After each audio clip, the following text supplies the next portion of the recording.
کل من علیہا فان۔ اب یہ جو یہاں آئی ہیں اب تک آیات، اللہ کی صنائی، اللہ کی قدرت، نوٹ کریں گے جب ہم سورہ واقعہ پڑھیں گے۔ پہلے آیا ذکر قرآن، اس کی عظمت، اور اس کا جو ایک مضمر ہے چیز کہ انسان کو اس قرآن کی عظمت اور فضیلت کو سمجھ کر، اگر اللہ نے وہ جو شعر علامہ اقبال کا، اگر یک قطرہ خون داری اگر مشتے پرے داری، بیا با من تو آ موزم طریق شاہ بازی را، اگر تمہارے جسم میں کوئی قطرہ خون ہے اور کوئی مٹھی بھر پر بھی تمہیں دے رکھے ہیں، اے چڑیا اے بیا، آؤ کہ میں تمہیں شاہ بازی کے طریقے سکھاؤں۔ اسی طریقے سے اگر تمہیں بولنے کی صلاحیت دی ہے اللہ نے، تو اس کا مصرف کیا ہے؟ خیرکم من تعلم القرآن وعلمہ۔ سمجھنے کی صلاحیت دی ہے، قرآن سمجھو، بیان کرنے کی صلاحیت دی ہے، بیان کرو قرآن کو۔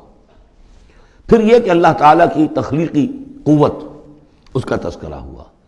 وہاں آپ دیکھیں گے یہ بالکل الٹی یہی ترتیب ہوگی، آخر میں قرآن مجید کی عظمت، اس سے پہلے اللہ کی تخلیقی عظمت، اللہ کے یہی جو اعلیٰ ہے، اس کے بعد اب پہلے جہنم والوں کا تذکرہ یہاں ہو رہا ہے، وہاں بعد میں ہوگا۔ فرمایا کل من علیہا فان، جو بھی ہے اس زمین پر جو بھی مخلوقات ہیں سب فنا ہونے والی ہے۔ وَيَبْقَى وَجْهُ رَبِّكَ ذُو الْجَلَالِ وَالْإِكْرَامِ، باقی تو رہے گا صرف تیرے رب کا منہ، تیرے رب کا چہرہ، جو بہت بزرگی والا ہے اور بہت عظمت والا ہے۔ اب یہ کہ اللہ کا چہرہ ہم کیا اس کو نہیں سمجھ سکتے، آیات متشابہات میں سے ہوگا۔ جو اس کا مفہوم سمجھیں گے وہ یہ ہے، اللہ کی ذات باقی، باقی سب چیز اللہ تعالیٰ کے سوا سب فانی، پوٹینشلی سب فانی ہے، اپنے طور پر سب، کسی کا وجود جو ہے اپنے بل پر قائم نہیں ہے۔ اللہ جب تک قائم رکھے تو در حقیقت وہ خود اپنے بل پر قائم نہیں ہے، وہ تو اللہ تعالیٰ نے ان کو قائم رکھا ہوا ہے۔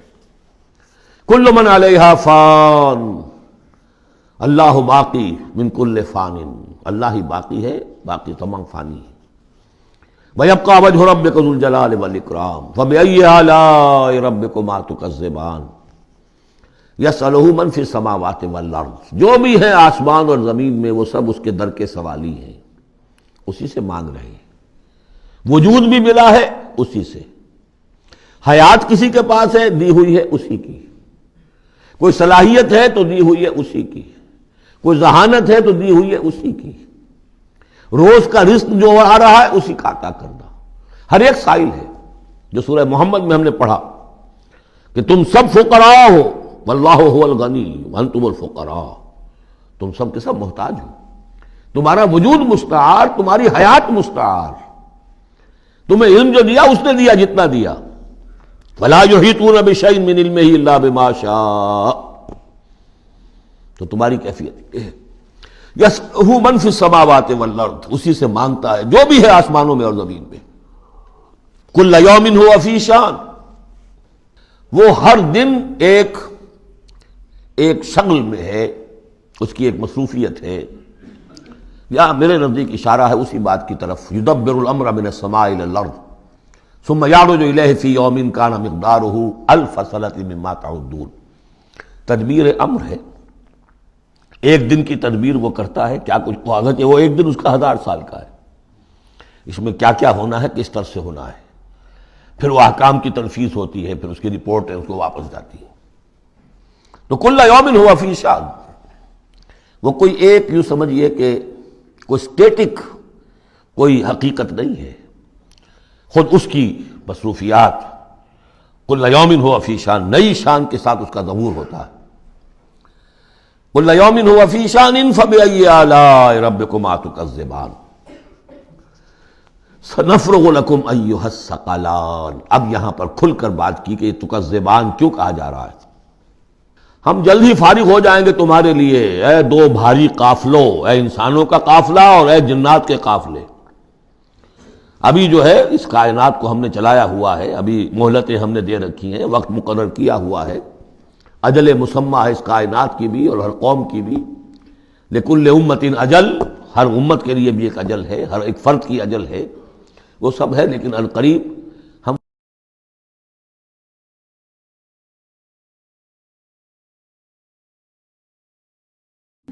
فَبِأَيِّ آلَاءِ رَبِّكُمَا تُكَذِّبَانِ، تو اے جنات اور اے انسانوں کی جماعتوں، تم اپنے رب کی کن کن نعمتوں کا اور کن کن صنائیوں کا، کن کن قدرتوں کا انکار کرو گے۔ اعوذ باللہ من الشیطان الرجیم، بسم اللہ الرحمن الرحیم۔ یا معشر الجن والانس ان استطعتم ان تنفذوا من اقطار السماوات والارض فانفذوا لا تنفذون الا بسلطان فبأي آلاء ربكما تكذبان يرسل عليكما شواظ من نار ونحاس فلا تنتصران فبأي آلاء ربكما تكذبان۔ صدق اللہ العظیم۔ چونکہ اس سے پہلے آیت آ چکی ہے سنفرغ لکم ایھا الثقلان، دو بھاری قافلے جو ہیں اللہ تعالیٰ کی مخلوقات میں سے، ایک قافلہ انسانیت اور ایک قافلہ جو جنوں پر مشتمل ہے۔ اب یہاں اس آیت میں، آیت نمبر 33 میں براہ راست ان سے خطاب ہے، اے گروہ جن اور اے گروہ انس، یا معاشر الجن والانس ان استطعتم، اگر تمہارے اندر استطاعت ہے، طاقت رکھتے ہو، ان تنفذوا من اقطار السماوات والارض، کہ تم نکل بھاگو آسمانوں اور زمین کے دائروں سے، کناروں سے، فانفذوا تو نکل جاؤ، لا تنفذون الا بسلطان، نہیں نکل سکو گے مگر اللہ تعالیٰ کی سرعت کے ساتھ۔ یہ آیت مبارکہ مشکلات القرآن میں سے ہے، پوری طرح ہم شاید ابھی نہ سمجھ پائیں جب تک کہ اور ہمارا علم جو ہے کائنات کے بارے میں، کاسموس کے بارے میں اور علم بڑھ نہیں جاتا، لیکن یہ کہ عام طور پر یہ سمجھا گیا ہے کہ یہ انسان اور جن جو ہیں ایک حد تک ان کی رسائی ہے اس کائنات کے اندر، اس سے آگے نہیں۔ جیسے کہ آ چکا ہے، میں پہلے بھی بیان کیا ہے کہ جنات کے لیے غالباً یہ ہمارا جو سولر سسٹم ہے، یہ پورا جو ہے یہ ان کی جولان گاہ ہے، اس میں یہ جائیں جدھر جائیں چلے جائیں، اس سے آگے نہیں۔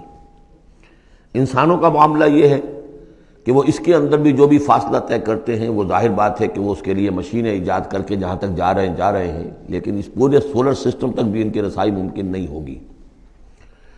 لیکن یہ کہ ایک گمان میرا ہے جو میں آپ کے سامنے پیش کر رہا ہوں کہ قرآن مجید جب آسمانوں اور زمین کی بات کرتا ہے تو وہ مراد ہوتی ہے کل کائنات، کل یونیورس، اور کل یونیورس کے کناروں سے نکل بھاگنا، اس کے کیا معنی ہے؟ اس کے معنی یہ ہے معدوم ہو جانا، یعنی یہ کہ جہنم میں پڑنے والے چاہیں گے کہ ہم معدوم ہو جائیں۔ کاش کہ جیسا کہ ہم نے پڑھا تھا سورہ نساء میں، فَكَيْفَ إِذَا جِئْنَا مِن كُلِّ أُمَّةٍ بِشَهِيدٍ وَجِئْنَا بِكَ عَلَىٰ هَٰؤُلَاءِ شَهِيدًا۔ اس روز انسان چاہیں گے کہ اس طرح زمین شق ہو جائے، وہ اس میں دھس جائے اور زمین اوپر سے برابر کر دی جائے۔ یہ تو ہوگا یوم الحساب کو، لیکن سوال یہ ہے کہ من اقطار السماوات والارض، تمام آسمانوں اور زمین کے کناروں سے نکل بھاگنا، معدوم ہونا، یہ بھی بس میں نہیں ہے۔ اللہ کے اذن سے ہی ہم بنے ہیں، ہمیں وجود عطا ہوا ہے، اور اللہ ہی کا اختیار ہے جو ہمیں معدوم کر سکتا ہے۔ ہم لاکھ چاہیں کہ معدوم ہو جائیں، معدوم نہیں ہو سکتے، یہ بھی ہمارے اختیار سے باہر ہے۔ اذن رب ہی ہو تو ہم معدوم ہوں، بغیر اذن رب۔ یہاں پر ویسے جو اللہ بسلطان، اللہ کا حکم، اللہ کی مرضی، اللہ کی سند، جس اس طرح کی کوئی بات ہے، اگرچہ عام طور پر بات وہ سمجھی گئی ہے جو پہلے میں نے بتایا، میرا گمان یہ ہے، واللہ عالم۔ بہرحال مشکلات القرآن میں سے ہے۔ فَبِأَيِّ آلَاءِ رَبِّكُمَا تُكَذِّبَانِ، تو تم اپنے رب کی کن کن نعمتوں اور کن کن صناعیوں اور کاریگریوں اور کن کن قدرتوں کا انکار کرو گے۔ یرسل علیکما شواظ من نار، تم پر پھینکے جائیں گے شعلے بھڑکتے ہوئے آگ کے، ونحاس، اور دھواں ملا ہوا، وہ آگ جس میں کہ دھواں ملا ہوا ہو، فلا تنتصران، پھر تم بدلہ نہیں لے سکو گے۔ فَبِأَيِّ آلَاءِ رَبِّكُمَا تُكَذِّبَانِ فَإِذَا انشَقَّتِ السَّمَاءُ، جب آسمان پھٹ جائے گا، فَكَانَتْ وَرْدَةً كَالدِّهَانِ، تو ایسے ہو جائے گا گلابی رنگ کا جیسے کہ تیل کی تلچھٹ ہوتی ہے۔ جب تیل کو صاف کیا جاتا ہے تو اس کے نیچے جو تلچھٹ رہ جاتی گلابی رنگ کی۔ فَبِأَيِّ آلَاءِ رَبِّكُمَا تُكَذِّبَانِ فَيَوْمَئِذٍ لَا يُسْأَلُ عَنْ ذَنبِهِ إِنسٌ وَلَا جَانٌ، تو اس روز کوئی پوچھنے کی ضرورت نہیں ہوگی ان کے گناہوں کے بارے میں، نہ انسانوں سے نہ جنوں سے۔ اللہ تعالیٰ پوچھے گا، حساب کتاب بھی ہوگا، لیکن یہ کہ اپنی جگہ پر ہر ایک کے چہرے پر لکھا ہوگا اس کا انجام. بل الانسان علی نفسہ بصیرہ. چنانچہ کئی جگہ قرآن مجید میں نقشہ کھینچا گیا ہے. میدان قیامت میں جب لوگ کھڑے ہوں گے، کچھ لوگوں کے چہرے تر و تازہ ہوں گے، کچھ لوگوں کے اوپر مردنی چھائی ہوئی ہوگی، جس کی مثال بہترین ہوتی ہے ہائی سکولز کے اندر. ہر سال جب ڈکلیئر کرتے ہیں امتحان، سالانہ امتحان کا نتیجہ، تو جب کھڑے ہوتے ہیں طالب علم سننے کے لیے، تو بعض لوگوں کے چہروں کے اوپر لکھا ہوتا ہے کہ یہ فیل ہونے، اس لیے کہ انہیں معلوم ہے لکھ کر کے آئے تھے ہم. اور بعض کے چہرے تر و تازہ ہوتے ہیں، انہیں اگر فکر ہوتی ہے تو اس کی کہ میں فرسٹ آتا ہوں یا نہیں آتا، بس اس کی تشویش ہو سکتی ہے، لیکن یہ کہ انہیں کوئی اندیشہ یہ نہیں ہوتا کہ وہ فیل ہو جائیں گے. تو فَيَوْمَئِذٍ لَا يُسْأَلُ عَنْ ذَنبِهِ انسٌ وَلَا جان. اس دن پوچھا جانا ضروری نہیں ہوگا کسی سے بھی، نہ جن سے نہ ان سے، ان کے گناہ کے بارے میں. فَبِأَيِّ آلَاءِ رَبِّكُمَا تُكَذِّبَانِ يُعْرَفُ الْمُجْرِمُونَ بِسِيمَاهُمْ. پہچان لیے جائیں گے مجرم اپنے چہروں سے. چہرے ان کے اترے ہوئے ہوں گے، انہیں تو معلوم ہوگا. یعرف المجرمون بسیماہم فیؤخذ بالنواصی والاقدام. پھر ان کو پکڑا جائے گا ان کی پیشانی کے بالوں سے اور پاؤں سے. یعنی ہر ایک کو کوئی فرشتہ جو ہے وہ ادھر سے اس کی پیشانی کے بال پکڑے گا اور ادھر سے اس کی ٹانگیں پکڑ کر ٹاس کرے گا اسے. فبأي آلاء ربكما تكذبان هذه جہنم التي يكذب بها المجرمون. جب پھینکا جائے گا اسے جہنم، یہ ہے وہ جہنم جس کو جھٹلاتے رہے تھے وہ لوگ کہ جو جھٹلانے والے تھے. هذه جہنم التي يكذب بها المجرمون، جسے مجرم گناہگار جھٹلاتے رہے. یطوفون بینہا وبین حمیم آن. اب وہ چکر لگاتے رہیں گے، اس آگ سے نکلیں گے، پانی پینا چاہیں گے تو وہ پانی کھولتا ہوگا. حمیم آن، کھولتے پانی کے اور اس آگ کے درمیان. فَبِأَيِّ آلَاءِ رَبِّكُمَا تُكَذِّبَانِ. اب یہ تو اہل جہنم کا انجام ہے جو یہاں بیان ہو گیا. یہاں جنتیوں کے انجام سے پہلے ان کا بیان ہے. سورہ واقعہ میں پہلے جنتیوں کا بیان آئے گا اور پھر اہل جہنم کا بیان آئے گا، ترتیب عکسی. وَلِمَنْ خَافَ مَقَامَ رَبِّهِ جَنَّتَانِ. اور جو بھی اپنے رب کے حضور میں کھڑے ہونے سے ڈرتا رہا، لرزا و ترسا رہا، اس کے لیے دو جنتیں ہیں. یہ دو جنتیں کیوں کہی گئی؟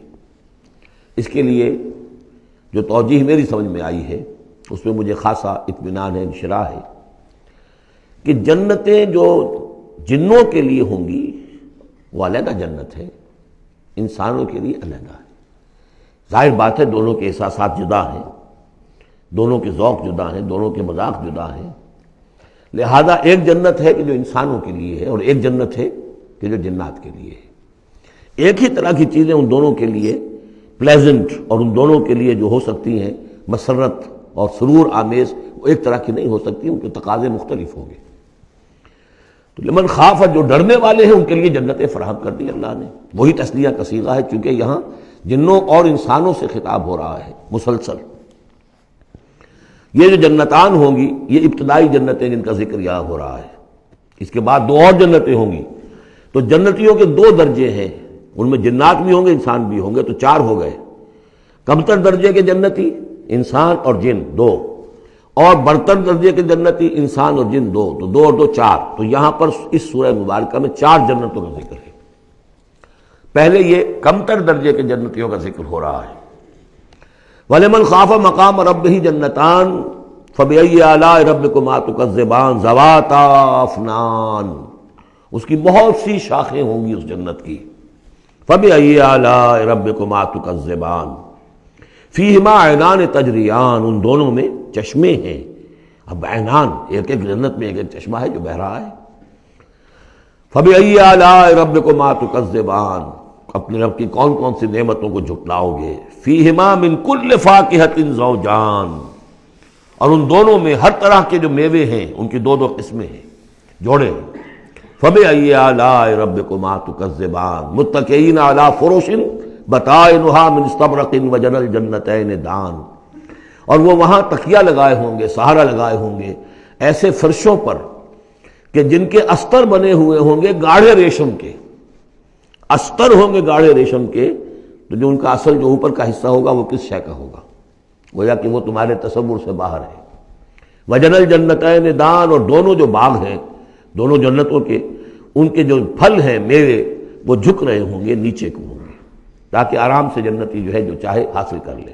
فَبِأَيِّ آلَاءِ رَبِّكُمَا تُكَذِّبَانِ فِيهِنَّ قَاصِرَاتُ الطَّرْفِ، ان جنتوں میں ہوں گی وہ عورتیں کہ جن کے نگاہیں نیچے جھکی ہوئی ہوں گی۔ عورت کے اندر شرم اور حیا جو ہے اس کا خاص زیور ہے، یہ خود اس کے حسن کا ایک حصہ ہے۔ تو نگاہوں کا نیچا ہونا یہ اصل میں حیا اور شرم کی علامت ہے، نیچے نگاہ والیاں۔ لم یطمثن انس قبلہم ولا جان، ان کو چھوا نہیں ہوگا اس سے پہلے نہ کسی انسان نے نہ جن نے، ان سے پہلے۔ یعنی ظاہر بات ہے کہ جو جنوں کی جنت ہے اس میں ان کی مناسبت سے ان کے لیے بیویاں ہوں گی، اور جو مردوں کی انسانوں کی جنت ہے ان کے لیے ان کی مناسبت سے ہوں گی، اور وہ جو ہوں گی جو جنت جو جنات کی ہے ان میں جو بھی ان کے لیے ہوں گی ان کی بیویاں انہیں بھی کسی جن نے پہلے چھوا نہیں ہوگا، اور اسی طرح انسانوں کے لیے جو جنت ہوگی اس میں جو ان کو بیویاں دی جائیں گی ان کو کسی انسان نے پہلے نہیں چھوا ہوگا۔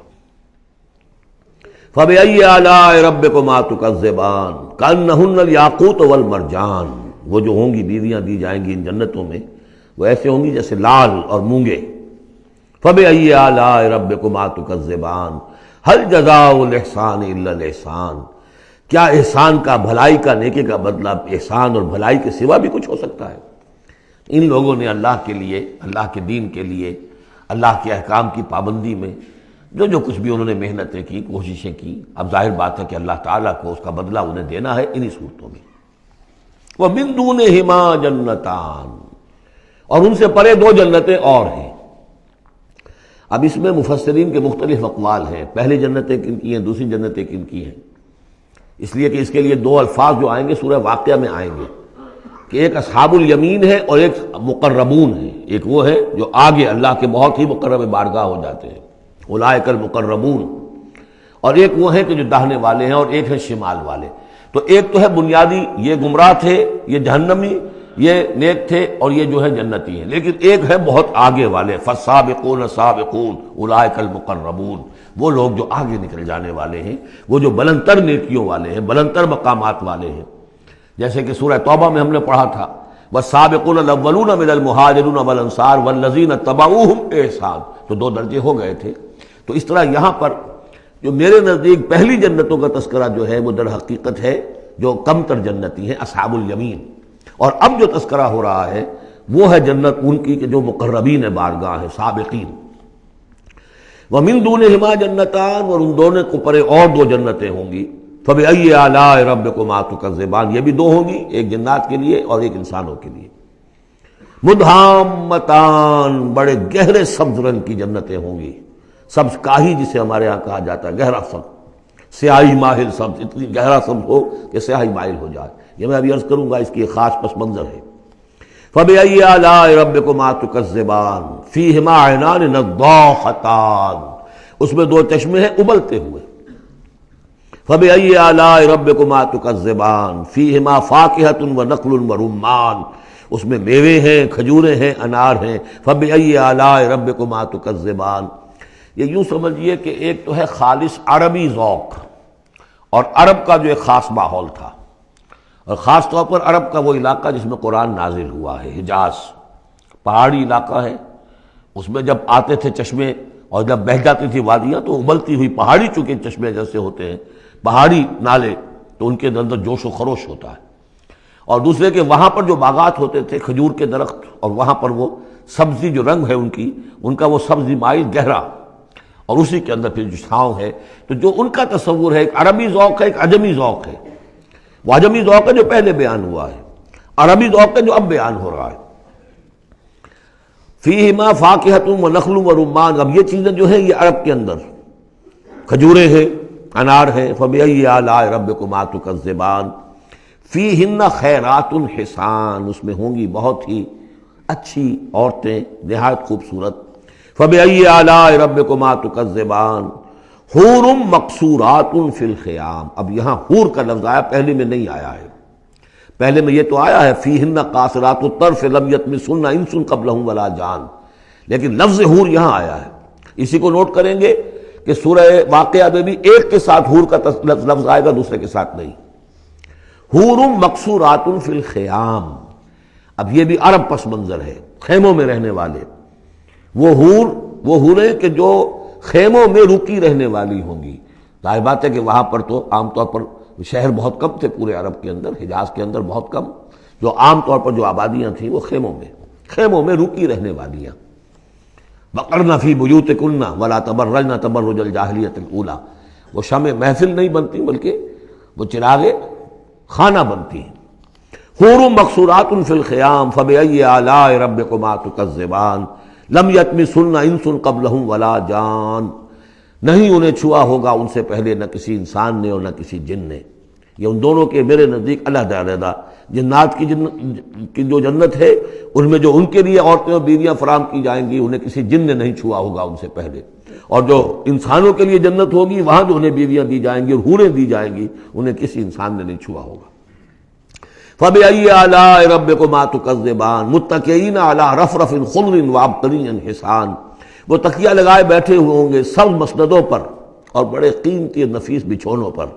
فَبِأَيِّ آلَاءِ رَبِّكُمَا تُكَذِّبَانِ تَبَارَكَ اسْمُ رَبِّكَ ذِي الْجَلَالِ وَالْإِكْرَامِ، بہت بابرکت ہے نام تیرے رب کا جو بہت ذی الجلال بڑائی والا ہے اور اکرام عظمت والا ہے.